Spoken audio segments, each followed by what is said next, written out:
বাংলাদেশের ফুটবলে ভবিষ্যৎ গড়ে উঠছে বসুন্ধরা কিংস একাডেমিতে।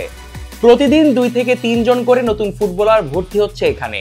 প্রতিভা যাচাই বাছাই করে নেওয়া হচ্ছে তরুণদের, যাদের চোখে জাতীয় দলে খেলার স্বপ্ন।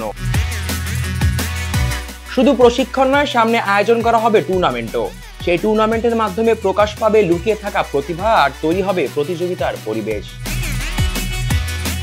সবচেয়ে বড় সুবিধা, এখানকার খেলোয়াড়রা পাচ্ছে মূল দলের সাথে প্র্যাকটিস করার সুযোগ। এতে যেমন অভিজ্ঞতা বাড়ছে, তেমনই আত্মবিশ্বাসও পাচ্ছে অন্য মাত্রা।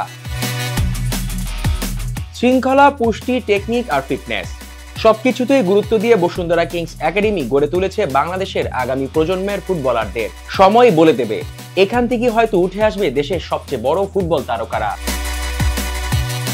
জিসান আহমেদ, কালের কণ্ঠ।